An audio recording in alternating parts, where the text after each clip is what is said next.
Amém? Você achou? 1 Samuel capítulo 30.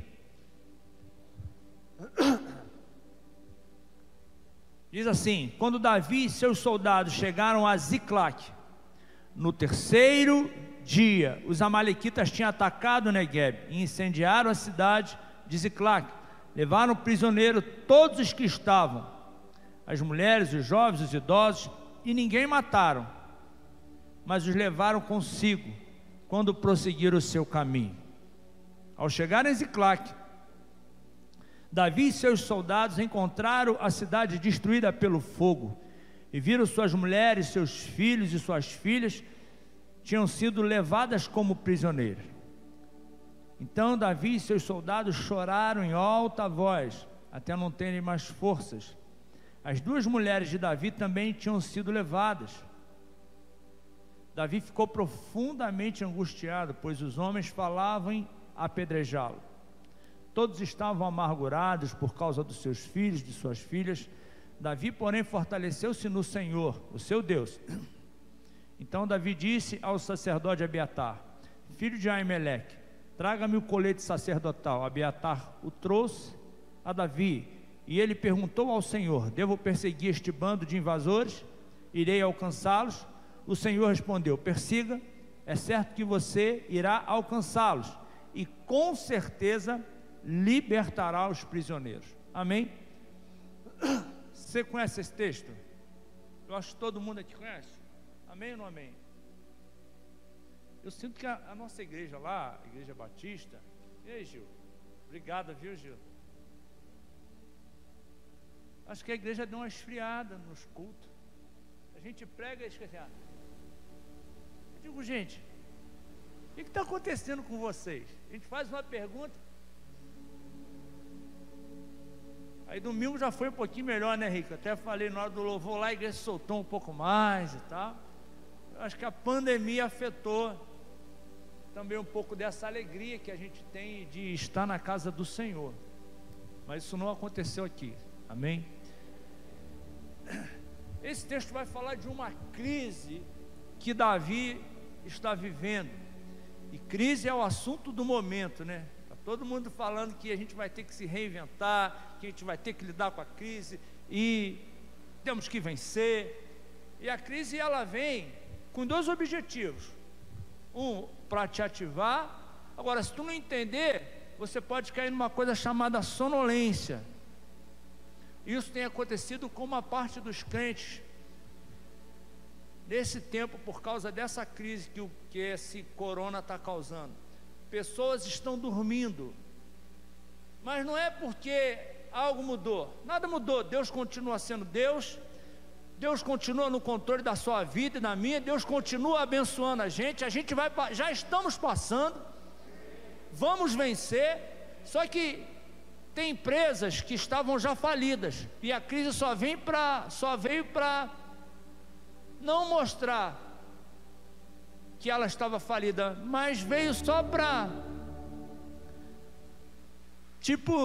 trazer uma realidade que a pessoa talvez não estava entendendo. Isso tem acontecido na vida espiritual. Tem pessoas que já estavam falidas espiritualmente antes dessa crise, e agora estão culpando a crise, mas a crise não tem culpa disso.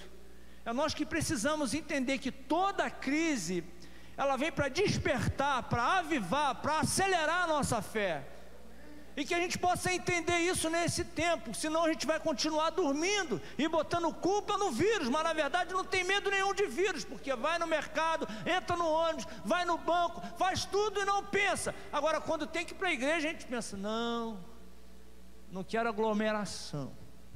Olha, eu entendo que nós temos que tomar todos os cuidados, porque o problema é muito sério, mas tem muita gente usando de desculpa para não estar buscando a Deus porque está dormindo, e a crise só veio revelar isso. Gente que está dormindo, continua dormindo, e se bobear não acorda.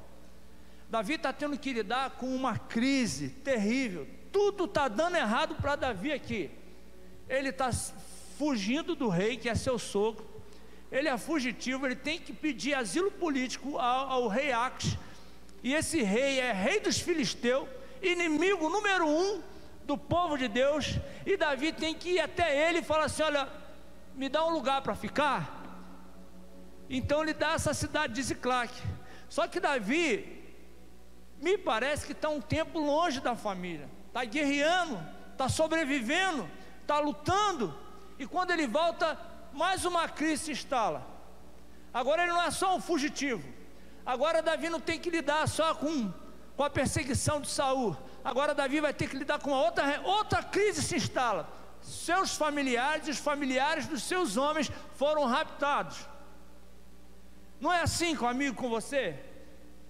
Às vezes você está com problema financeiro, problema na família, problema de saúde, e ainda vem um abençoado, rouba a tua igreja.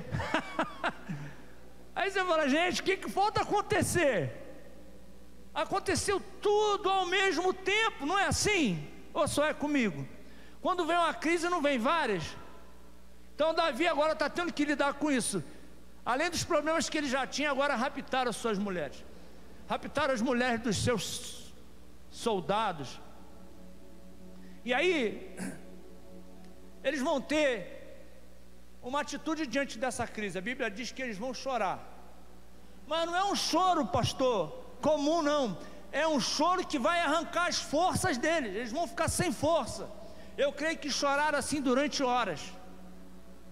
E depois desse choro, os homens vão buscar alguém que seja culpado, e aí vão culpar o Davi. Só que eu quero que você entenda uma coisa aqui: você tem que ter postura diante das crises que você vai passar e que você está passando, porque eu quero te dizer, título de crente não vai fazer você vencer crise. Frequentar a igreja não vai fazer você vencer as crises. O que vai fazer você vencer as crises é uma experiência com Deus, e nós temos que ter essa experiência com Deus diariamente. Atos capítulo 8 vai dizer que a igreja entrou numa crise. Pegaram os caras, prenderam, açoitaram, mataram Estevão. Aí essa crise vai revelar uma igreja poderosa, porque eles saíram do seu lugar, foram dispersos, mas eles continuaram carregando aquilo que eles tinham. Eles continuaram pregando, eles continuaram falando do amor de Deus, e a Bíblia diz que chegou até nós esse evangelho por causa dessa crise, porque Jesus tinha dado uma palavra: olha, vocês vão romper, vocês vão pregar em Jerusalém, vocês vão pregar até no confim da terra. Só que Jerusalém estava bom demais, a igreja estava lotada, os cultos enchiam, aleijado era curado, cego via. Aí os caras ficaram como? Vamos ficar aqui mesmo, esse negócio de Jesus, de ir até o confim da terra. Acho que Jesus tomou um chá de cogumelo lá e viajou, a gente vai ficar por aqui, porque aqui está muito bom. Aí Jesus falou: cara, vocês não entenderam o que eu falei com eles, eles estão presos naquele espaço ali.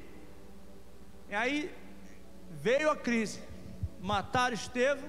Quem ajudou? Paulo. E aí a Bíblia vai dizer que eles foram para Samaria, começaram a pregar, o povo começou a converter, saiu daquele mundinho e foram experimentar o poder de Deus, o poder da salvação e o poder que o Evangelho tem para romper as cadeias que estão na nossa mente. E a Bíblia diz que ali a igreja cresceu, rompeu. Eu quero te dizer uma coisa nessa noite: títulos não protegem você, o que protege você é uma postura diante das crises. Se você tiver medo, você vai viver sendo refém do medo. Agora, se você entender que Cristo em nós, a esperança da glória, você vai romper todas as crises. Pode demorar um tempo, mas você vai vencer. O que muda a circunstância não é títulos. O que muda a circunstância é quando nós temos postura diante daquilo que está assolando a nossa vida. Davi chegou, a cidade está destruída, e ele vai fazer duas perguntas para Deus. Olha que loucura. Vou me ater nessa oração aqui. Eu vou até pular aqui. 2 perguntas e Deus vai dar 3 respostas. O que Davi pergunta? Senhor, eu devo seguir esses caras? Deus fala, vai. Senhor, eu vou alcançar? Deus fala, vai. O que Davi faz? Ele tira o colete sacerdotal, joga de lado, monta no cavalo. Deus fala, Davi, tu não me perguntou, mas eu vou te responder. Tu vai trazer todo mundo de volta. Amém ou não amém? Enquanto alguns estão pegando pedra, Davi está buscando se fortalecer em Deus.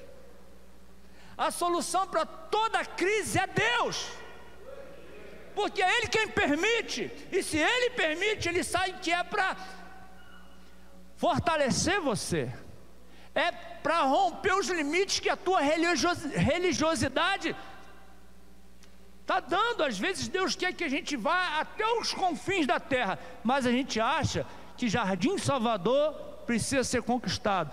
Às vezes Jardim Salvador não quer, então Deus vai te mandar para outro lugar, mas o propósito vai ser concebido, e através de, muitas vezes, através das crises.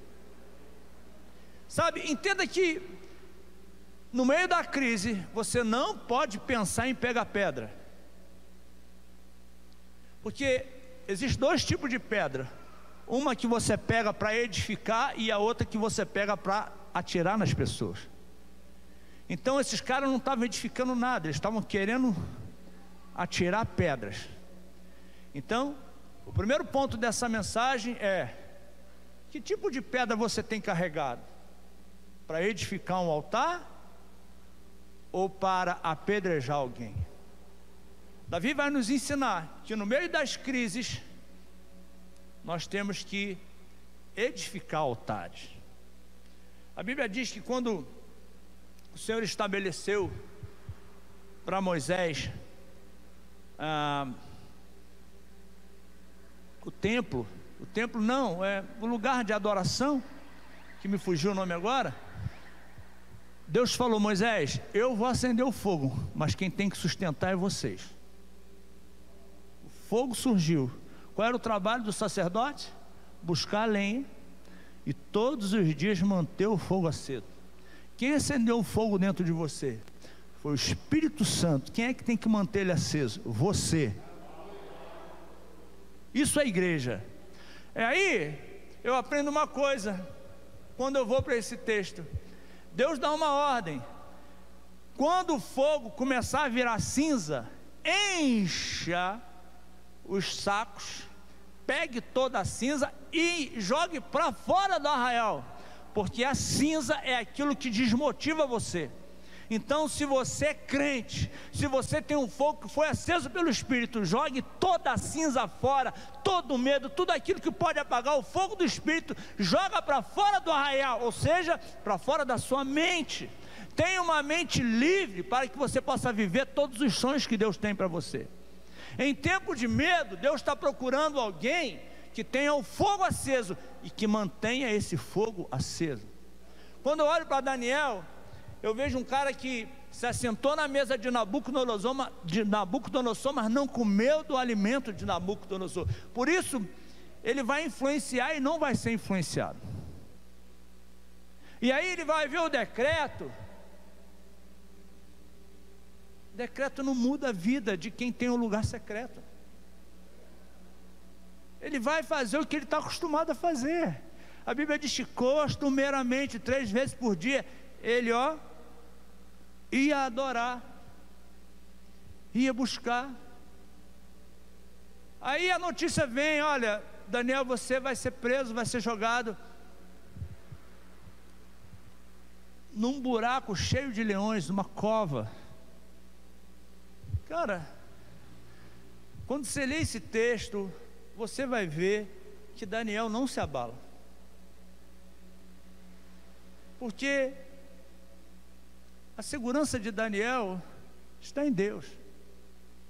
A segurança da igreja está em Deus. As crises revelam apenas quem nós já somos. Meu nome. Às vezes fala assim, ter dinheiro é um problema que o cara fica metido. Não, ele já é metido, ele só não tinha dinheiro. O dinheiro só vai revelar o que ele já era. E esse tempo está revelando quem nós somos espiritualmente. Segunda coisa que eu quero compartilhar com os irmãos. Primeiro, não pegue em pedras diante das tuas crises. Vai para um lugar onde Deus vai revelar o que você tem que fazer. Você sabia que Deus está doidinho para revelar a solução do seu problema? Só que muitas das vezes nós não temos o entendimento de ouvir de Deus o que Ele tem para falar. A gente quer ouvir do pastor, a gente quer ouvir da irmã, da vizinha, do pai, da mãe. Eu tinha um casal na minha igreja, já tem muito tempo, que eles discutiam, tinham problemas, aí a esposa pegava o telefone e ficava 1h30 com outra pessoa conversando. Aí eles vinham conversar comigo, eu digo, mas por que vocês não foram orar? É orar, vocês dois juntos. Ah, não dá. Eu falei, mas dá para ficar 1h30 conversando com outra pessoa. Então às vezes eu trouxe essa lição para a minha vida. Deus está doidinho para se manifestar no meio das nossas crises, mas a gente não convida. E a gente quer ouvir de terceiro a solução daquilo que Deus está pronto para revelar para a gente. Não pegue em pedras no meio das tuas crises, vai buscar a Deus. Segundo, sinta-se parte do problema. A Bíblia diz que Davi chorou igual a eles. Só que se sentir parte do problema não quer dizer que você vai se angustiar o tempo inteiro. Eu fiquei assim, maravilhado com a atitude do Adilson.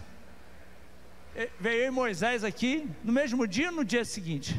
Acho que foi no mesmo, eu não lembro. Falei, pô, vou encontrar o pastor, né? O pastor estava como? Minha confiança não mudou. Deus é fiel, Deus é bom, Deus é isso, Deus é aquilo. Ah, nós continuamos. Falei com Moisés, cara, o Adilson é surpreendente. Porque o crente que a gente vai encontrar um cara abatido, o Adilson está glorificando a Deus. Então assim, chorar, pode chorar. Não pode deixar o choro virar uma angústia. Amém ou não amém? Porque a gente angustiada não tem disposição nem para buscar a Deus. Gente angustiada procura pedra. Então Davi, ele vai ter uma empatia com aquele problema, ele vai ser atingido por aquele problema, vai perder as forças, vai chorar. Só que quando tem que reagir, o cara reage. Então diga para quem está do seu lado assim mesmo de longe, filho, tem que reagir. Amém ou não amém? Tem que ter um momento de reação nessa briga. Tem que ter um momento que você tem que reagir, porque senão você vai virar, sabe, o esquecidinho de Deus. Deus ouve todo mundo, só não ouve eu. Deus faz na vida de todo mundo, só não faz na minha. Eu quero te dizer que não é assim. Só que tem um momento da crise que a gente tem que reagir. Terceiro lugar, procure soluções para tirar a sua casa, a sua família, a sua igreja da crise. A crise está instaurada, Deus está esperando uma reação, e muitas das vezes a gente vai procurar arrumar uma crise com outra crise. Presta bem atenção. Atirar pedra em Davi ia resolver alguma coisa? Não, ia arrumar um outro problema, porque o único ali que era segundo o coração de Deus era Davi. Agora assim, tu imagina os caras apedrejar um homem segundo o coração de Deus. É querer arrumar uma crise com outra crise. E às vezes a gente é assim. Está no meio de uma crise, vou no banco pegar um dinheiro emprestado com 100% de juros. Vai resolver esse momento, vai nada, tu vai arrumar uma outra crise. estou numa crise espiritual, vou sair dessa igreja, vou lá para Jardim Salvador. Tu está estrepado. Tem um monte de gente ruim assim, que acha que mudar de igreja vai acabar com a crise. Eu quero te dizer uma coisa: vai arrumar uma outra crise. Mudar de igreja nunca foi a solução para as nossas crises espirituais. O que sempre foi a solução é ter um lugar secreto, é ler Bíblia, é orar, é jejuar. Você acredita, pastor, que tem gente na minha igreja que nunca jejuou na vida? Cara, como é que pode a pessoa reagir sem... Eu não conheço isso, gente.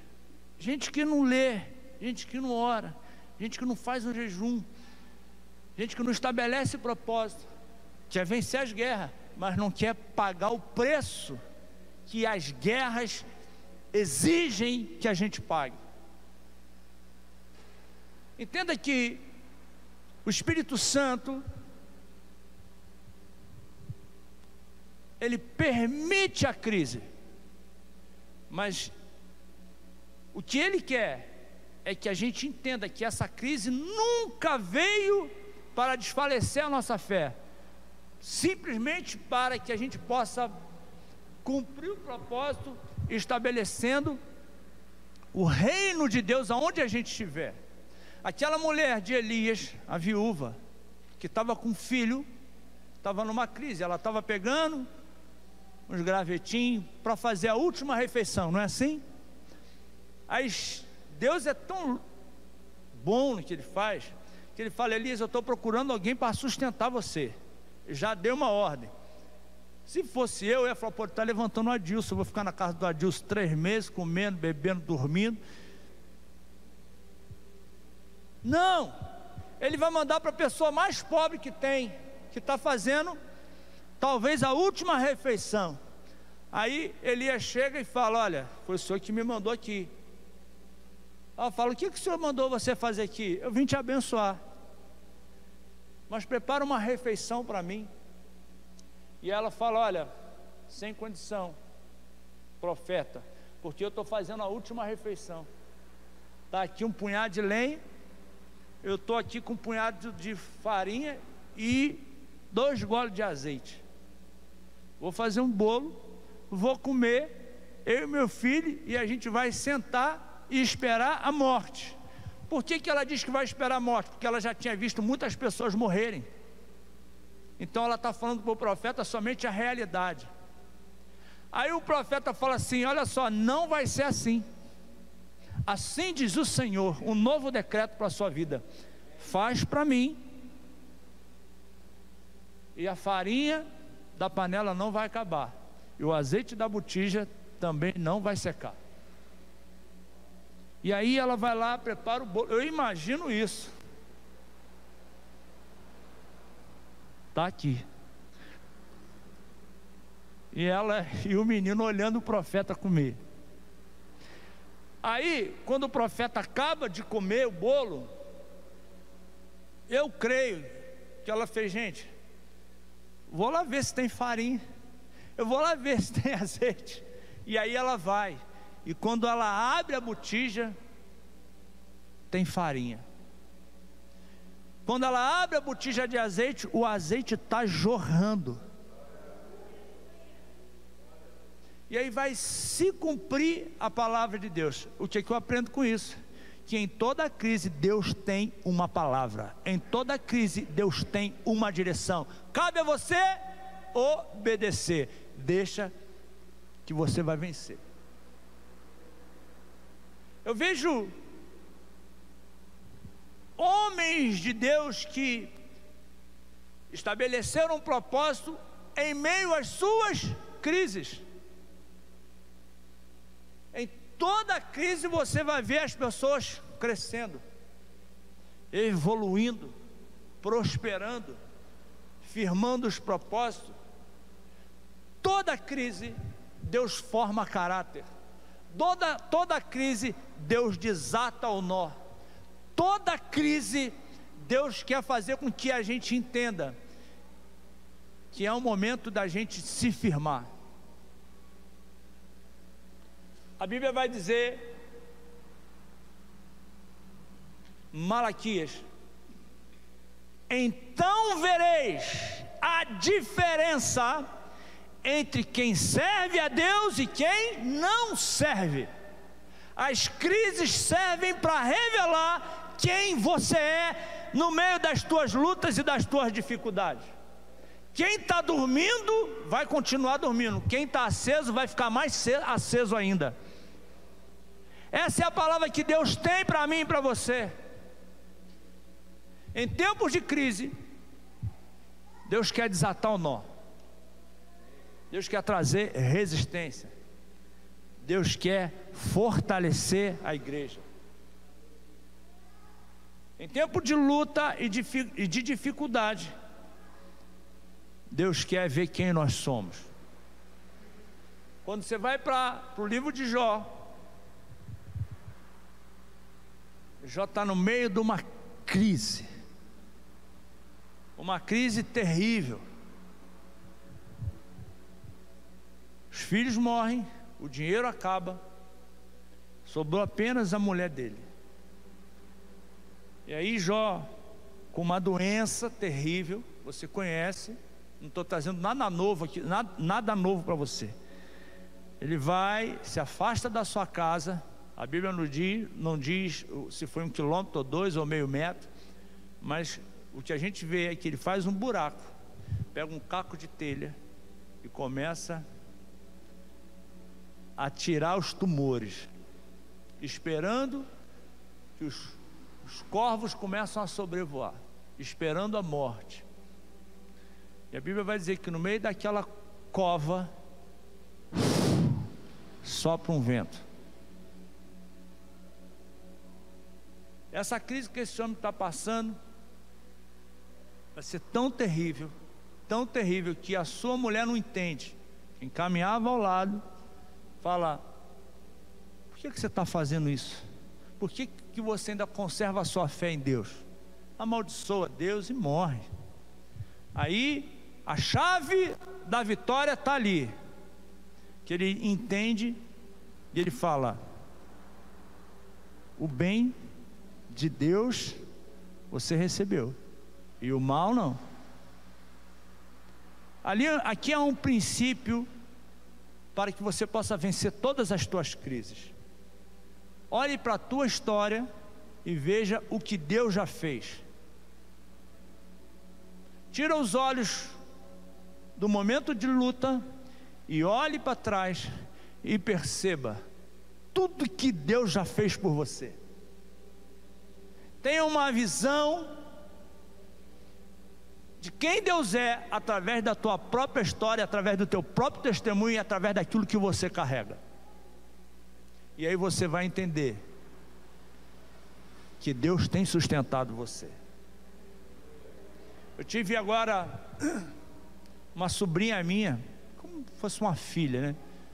Ficou doente, muito doente, quase teve uma infecção generalizada. E há um pouco tempo atrás, aí não muito tempo, eu também perdi uma irmã. E aí na reunião de família, a gente lá, e minha sobrinha muito mal. E algumas pessoas questionando: poxa, que Deus permite isso? Porque Ele é Deus. Aí eu falei: nós temos que orar. Nosso papel é orar, deixa que o Deus faz a parte dele. Algumas pensavam: mas eu orei também na outra situação, que nós perdemos a nossa irmã. Eu falei: eu também orei. Deus não quis fazer e nem me explicou o porquê, mas isso não moveu um casco de unha da minha fé. Eu continuo crendo e tendo fé que Deus pode fazer. Essa foi a palavra do pastor para a família. Começamos a orar, 19 dias internada. A nossa oração era: Senhor, guarda ela, dela não pegar o Covid, porque entrou uma pessoa no mesmo quarto, no mesmo corredor com Covid. Agora, não tem jeito. Eu digo, tem jeito. Deus é fiel. Nosso papel é orar. Mas eu orei o tempo inteiro. O que aconteceu?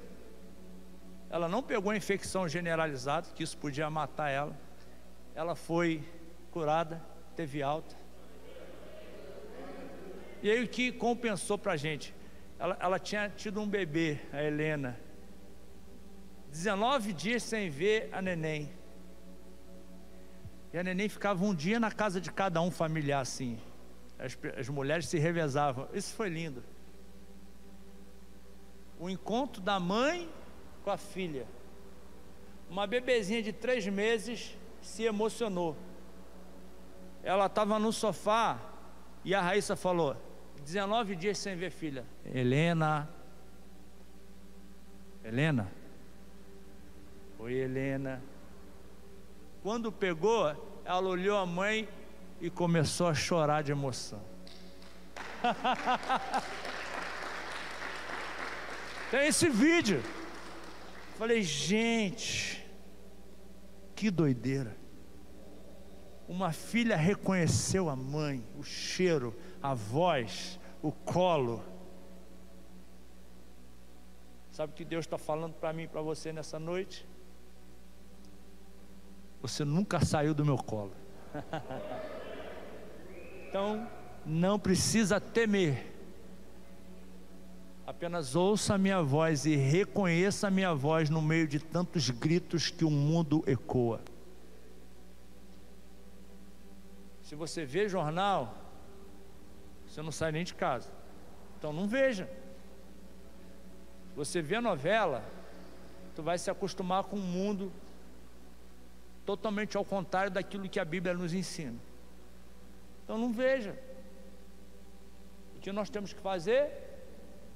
Buscar pela presença, para que quando a gente ouvir a voz de Deus, a gente sabe entender e discernir. Essa é a voz de Deus. Essa é a voz que vai trazer uma orientação e que vai me levar para um lugar de excelência. Porque o mundo tem muitas vozes. Quando Adão sai do lugar que Deus estabeleceu, a Bíblia diz, Gênesis capítulo 3, que Adão teve medo. A primeira vez que Adão vai ter medo é quando ele sai do lugar que Deus preparou para que ele estivesse. E é assim comigo e contigo. Sabe por que o medo tem imperado? É porque a gente tem saído de um lugar que Deus estabeleceu para a gente, que é a presença dele. Adão trocou aquele lugar que ele nunca tinha sentido medo. Adão simplesmente vivia. Adão não tinha que plantar para colher. Adão não conhecia a lei da semeadura. Adão vivia a vida da vida. Imagina você viver a vida sem ter preocupação com nada. Deus é esse lugar. Aí Adão troca aquilo por um prato de comida, um fruto. E aí ele sai da presença daquele lugar, e aí ele vai sentir medo. Aí Deus agora vai mudar o caminho, vai mudar a estrutura. Deus não precisa se reinventar, Ele tem todo o controle na sua mão. Mas às vezes você não quer, Deus usa quem está atrás de você, e menos capacitado que você. Deus então vai chamar Abraão. Abraão representa Deus. Isaac, aquele que passou pela mesa do sacrifício, representa Jesus. Eliezer, o servo que vai buscar uma igreja longe para se casar com o noivo, é o Espírito Santo. E Rebeca é a igreja. Amém ou não amém? Você está acompanhando comigo? Deus fala com Rebeca: Rebeca, tem duas naturezas brigando dentro de você. O mais velho vai servir o mais novo. Nasce o mais velho, quem é? Esaú. O que Esaú faz? Troca a presença por um prato de lentilha. Aí o nome de Esaú vai ser mudado para quê? Para Edom, que quer dizer Adão. Ou seja, os dois trocaram a presença por algo passageiro. Aí você vai para o Novo Testamento, Jesus entra em Jerusalém em cima de um burro, amém? De uma jumenta. Você passa, mas que é isso? Por que fez isso? A jumenta representa o reino da carne. Você, a igreja, tem duas naturezas brigando dentro de você. A jumenta é a natureza da carne. Jesus em cima dela é o espírito. O espírito sobrepõe sobre a carne. É exatamente isso. Quando você vai para Davi e Saul, Saul representa o reino da carne. Davi representa o reino do espírito. Quem é que sobrepõe? O reino do espírito. Duas naturezas, você é Rebeca, você é a igreja, duas naturezas brigando. Qual que você vai alimentar mais? Uma natureza está sempre trocando o que Deus tem por algo passageiro, e a outra está sempre estabelecendo o reino. Então, como igreja, nós somos igreja, representamos Rebeca, duas naturezas lutam dentro de nós, só que tem uma palavra. Qual a palavra, pastor? Eu fecho a Bíblia. O mais velho vai servir o mais novo. Quem representa o mais velho? O primeiro Adão. Quem representa o mais novo? O reino do Espírito. Quem que vai servir a um? O primeiro vai servir o que vem depois. Então, quando Jesus vem, Ele estabelece a igreja. Pedro fala, Senhor, Tu és o Filho de Deus. Ele diz, sobre essa revelação, eu vou estabelecer uma igreja, e as portas do inferno não vão prevalecer contra ela. Isso é uma palavra de selo. O mais velho vai servir o mais novo. Eu não sei quanto tempo você é crente, mas desde quando você foi concebido, que você nasceu, a natureza carnal já habita em você. Agora, quando você levantou sua mão, aceitou Jesus, a natureza espiritual também habita em você. Então nós estamos sempre lutando. Dentro de nós há sempre uma guerra. Nós só temos que entender qual que vai prevalecer. A palavra diz, o mais velho, Adão, vai servir o mais novo, que é o reino do Espírito. Jesus representa o Espírito sobre a carne. Davi representa o Espírito sobre a carne. Jacó representa o Espírito, quando ele se torna Israel. E Jacó é maravilhoso porque representa muito bem quem você é e quem eu sou. O homem que falhou, que errou, que pecou. Mas quando ele entende, no Val de Jaboque, que ele vai ter o seu nome mudado para Israel, a natureza daquele homem começa, o espírito a prevalecer sobre a carne. E aí ele vai estabelecer as 12 tribos. Você está entendendo isso? Quando a gente deixa o espírito prevalecer, a vontade do espírito, não quer dizer que a gente não vai passar por crises, mas em cada crise nós vamos estabelecer o reino de Deus. E é isso que importa para mim e para você. Crises só revelam quem nós já somos. Quem é crente, está mais crente ainda. Quem serve a Deus está servindo mais ainda. Quem estava meio barro, meio tijolo, aí ficou difícil.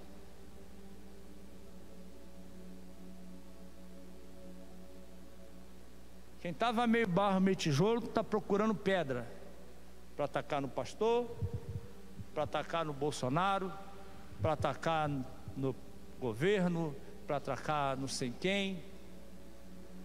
Quem está firme, quem já era firme. Quem não era firme, talvez vai dormir. porque a crise só revela quem nós já somos.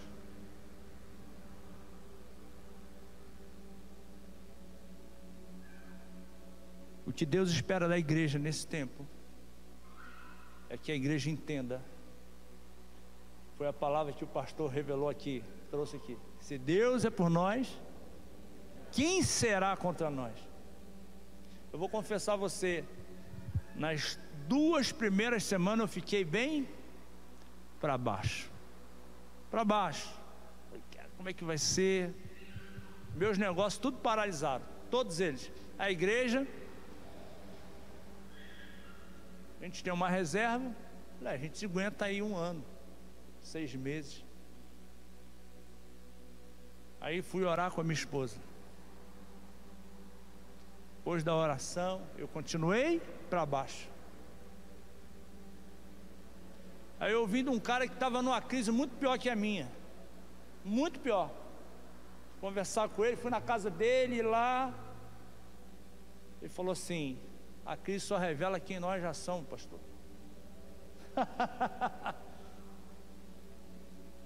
Falei nada, né? Falei, Deus do céu, cara não tem nem o que comer direito e está entendendo o que Deus está fazendo.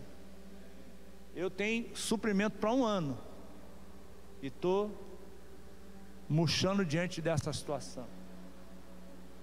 Saí de lá, dentro do carro comecei a pedir perdão a Deus. Falei, Senhor me perdoa, porque o Senhor tem tanto cuidado de mim, que no primeiro vento que vem, eu me senti sozinho. Me perdoa. Cheguei em casa, chamei minha esposa, vamos orar. Mas nós já oramos. Falei, não, vamos orar numa nova direção agora. Agora eu quero agradecer e dizer para Deus que a minha confiança não está no suprimento que eu tenho, mas naquele que é capaz de suprir não só uma, mas todas as minhas necessidades. Irmão, saí daquele quarto aceso e estou aceso até hoje, confiando em Deus. Esse é um lugar que a sua mente tem que alcançar. Confiança em Deus em todo o tempo, porque senão você vai viver por aquilo que Deus pode fazer. Ah, Deus fez, ele é bom. Deus não fez, ele é ruim. Deus fez, ele é bom. Deus não fez, ele é ruim. Isso aí pode fazer você dormir. Se coloca de pé. Quero já passar para o pastor Adilson para ele orar. Procure soluções para tirar a sua casa dessa crise. Amém ou não amém? Não pegue em pedras. Vai para um lugar de oração. Terceiro e último lugar, não resolva uma crise com outra crise. Amém? Tem crises, irmãos, que simplesmente você tem que orar e deixar o Deus agir. Tem outras não. Tem outras que você tem que orar e buscar as soluções. Amém ou não amém? Agora, tem situações como essa que aconteceu aí. O que a gente podia fazer? Amém? Tem gente que estava orando para Deus mandar embora a pandemia. Eu não sei se essa é a vontade de Deus, ou se Deus está usando esse negócio todo para fazer com que a igreja acorde, com que a fé desperte. Eu orei assim uma vez, falei, não oro mais. Vou orar para que Deus possa cumprir todos os seus propósitos. Quero dizer para você, e termino aqui, que Deus nunca perdeu o controle de nada. O que fez a igreja de Atos crescer foi justamente uma crise. O que pode tirar a igreja desse sono que a gente está é justamente talvez as crises. Não estou dizendo essa, mas aprenda com Davi que Deus tem o controle de todas as coisas. Vai buscar Deus, irmão. Vai orar. E com certeza Deus vai te dar uma direção. Senhor, eu devo perseguir? Vai. Senhor, eu vou alcançar? Vai. Deixa eu te falar, Davi, tu não me perguntou, mas eu vou te responder. Você vai trazer todo mundo de volta. Amém? Davi perguntou se ia trazer alguém de volta.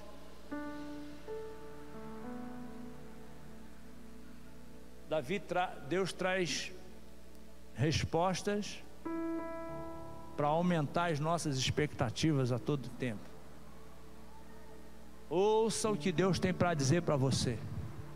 Fique atento para a direção que Deus vai dar, para tudo que você está passando nesse momento difícil. Para cada crise, Deus tem uma porta que se abre. Para cada dificuldade, Deus tem uma direção. Para cada luta, Deus tem um propósito. Ou seja, a nossa visão terrena, caída e carnal, a visão de Deus é estabelecer os propósitos dele na nossa vida. Você pode aplaudir o Senhor? Amém?